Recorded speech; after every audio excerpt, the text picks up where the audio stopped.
Olá, graça e paz seja com todos. Eu estava aqui a refletir um pouco sobre feridas, sobre sarar as feridas. Quando a gente pensa em hospital, né, um pronto-socorro, em uma emergência, logo a gente pensa em um lugar de tratamento, em um lugar aonde seremos bem tratados, seremos amparados, receberemos ali os nossos primeiros socorros aonde está a dor, aonde está ferido, né, aonde está doente. E quando a gente se fala de lar, de família, também essa é a ideia que nós temos, né? É um lugar onde nós nos sentimos seguros, diante das frustrações, das decepções. Só que é bem verdade que nem sempre vai ser assim. E refletindo sobre isso, eu penso que alguns lares, algumas famílias é sinônimo de dor, né? É sinônimo de frustrações, decepções. Ou seja, o lugar aonde deveria me promover segurança e sarar minhas feridas, esse lugar se tornou um lugar hostil, aonde está sendo causador de feridas. Isso é uma coisa péssima, é uma coisa ruim, né? Eu quero aqui abrir um parênteses e louvar a Deus porque a minha casa hoje para mim é o melhor lugar de se estar. A minha casa é um pedaço do céu, né? E eu sou muito grato a Deus por isso, muito grato a Deus por isso. E pensando sobre isso, a gente vai ver que algumas feridas foram causadas dentro de casa, ou seja, o lugar de tratamento tem sido se transformado em um lugar causador de feridas. Eu vou repetir isso. O lugar de tratamento tem se tornado um lugar causador de feridas. É o mesmo que eu querer deixar de ir em um hospital, porque lá onde era um lugar de tratamento tem sido um lugar de espancamento. Não faz o mínimo sentido um negócio desse. E a nossa casa pode ser comparada com um hospital, ou seja, a minha casa, né, a minha família, o lar que Deus me deu, é um lugar de tratamento. Eu sou ferido lá fora e sou tratado dentro, ok? Muito bem. Só que a gente vai ver na Bíblia dois irmãos chamados Caim e Abel. É? Abel ele foi ferido pelo seu irmão e a ferida foi tão grande que levou Abel à morte, ok? Isso é uma história muito triste, né? Uma história muito triste. É algo totalmente desagradável, porque nesse seio familiar, né, um lugar de segurança se tornou um lugar onde promoveu-se feridas. Feridas, inclusive, posso dizer, mortais. Mas eu quero, através aqui desta reflexão, né, profetizar e crer que essa história será mudada. E esta ferida não será ferida para a morte, mas tem tratamento e tem cura em nome de Jesus. Tem tratamento e tem cura em nome de Jesus. Amém? A gente também vai olhar para a história do filho pródigo. O filho pródigo é aquele que tem todo o tratamento na sua casa, tem toda a segurança na sua casa, tem um pai que cuida, tem um pai que ama, tem um pai que zela, um pai que não deixa faltar nada. Ou seja, realmente é um ambiente de tratamento, é um ambiente onde há a segurança, onde há paz. Então é um caso onde ele tem esse ambiente, né, confortável, agradável, aonde ele é ferido do lado de fora e cuidado do lado de dentro. Só que ele talvez cansou desse cuidado, né? Esse filho pródigo cansou desse amor, desse ambiente harmonioso que ele vivia, e ele faz uma coisa totalmente equivocada. Ele pede ao pai a parte da sua herança, né? E isso, para aquela época, é algo totalmente desonroso, porque a herança ela é dada quando é repartida, né? Quando os pais eles morrem. Então, quando o filho se antecipa e pede ao pai, o pai estando vivo, a parte da sua herança, é como se ele tivesse desejando a morte do pai, né? Ou desprezando a presença do pai. Ele pega aquela parte dele, né? E quando ele faz isso, ele está causando uma ferida no pai. O pai está ferido com aquela atitude do filho, né? E hoje, bem verdade, que tem muitos filhos que têm desonrado seus pais, né? Mesmo assim, os pais continuam amando seus filhos, porque o amor de pai é um amor diferenciado. Essa é a grande realidade, né? Um amor incondicional, diga-se de passagem. E esse filho pega, né, essa herança, deixa alguém ferido, e ao mesmo tempo ele está contente porque está com o bolso cheio, sai para a terra distante, ele se diverte, né? Ele usufrui, ele se alegra.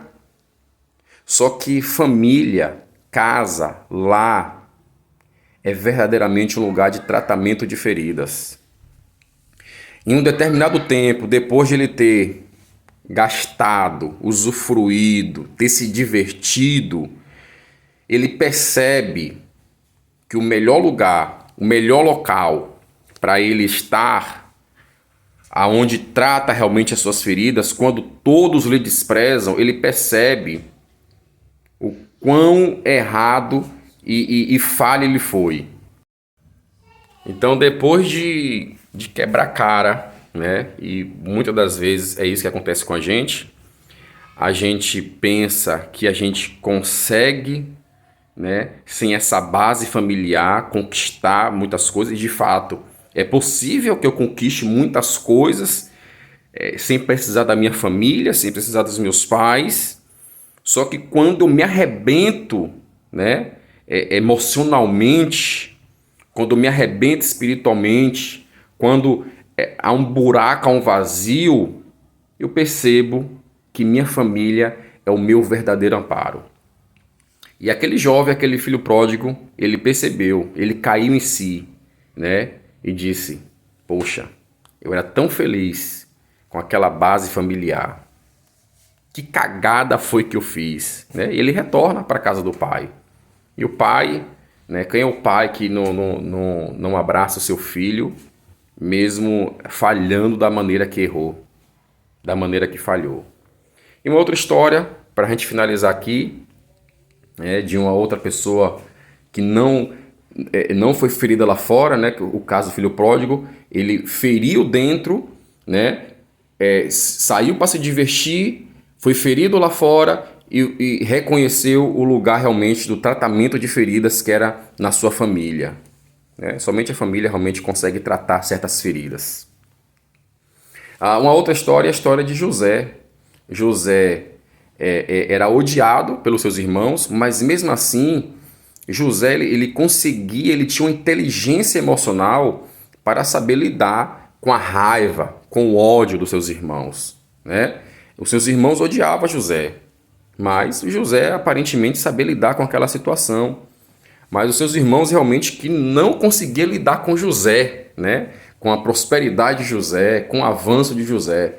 E os seus irmãos não conseguiam isso. E aí tramaram, né? Venderam José, certamente essa venda de José como escravo, isso causou-lhe certamente uma ferida enorme dentro de si. Então observe que José é mais um exemplo clássico de que o lugar onde deveria ser um lugar de amor, de paz, de compaixão, de harmonia, que é a sua casa, a sua família, foi justamente onde ele foi ferido, né? José foi traído pelos seus irmãos, foi vendido como escravo.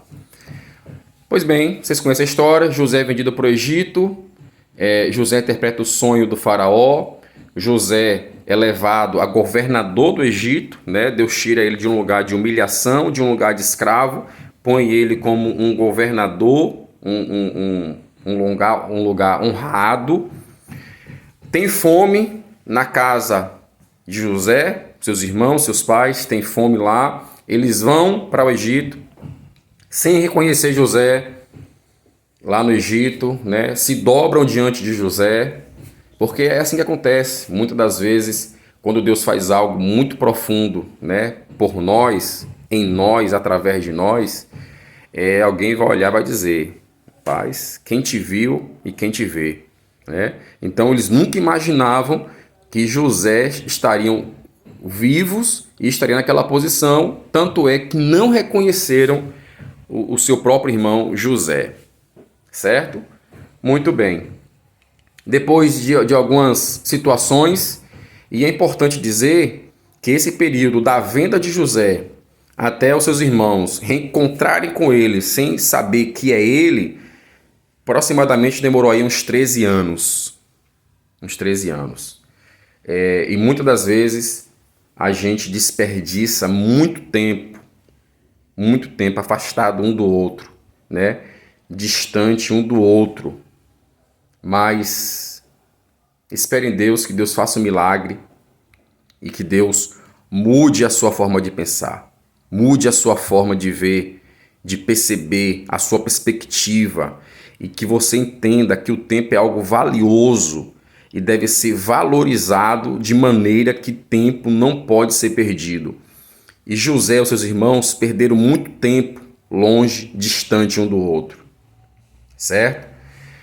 E depois de uma série de situações que aconteceram, José tinha todos os motivos que José reconheceu seus irmãos. Apesar dos seus irmãos não reconhecerem José, José reconheceu seus irmãos. José ali tinha todo o poder e vários motivos para poder dar o troco aos seus irmãos. Só que José tem algo melhor e maior. E detalhe, a gente oferece, a gente dá aquilo que a gente tem. E José não tinha vingança no seu coração. José não tinha ódio no seu coração, apesar de ferido.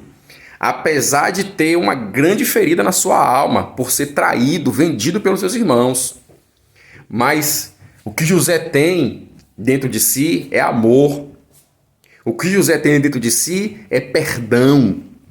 Então eu não consigo dar aquilo que eu não tenho, né? Eu só consigo dar aquilo que eu tenho. O que é que você tem?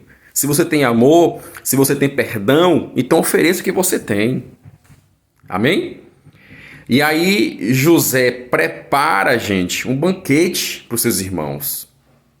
Ele poderia oferecer o cárcere, ele poderia oferecer a forca, mas ele ofereceu um banquete. E uma grande festa foi preparada. E qual foi o final disso? O final disso foi, com o poder do amor, com o poder do perdão, o final foi festa, banquete.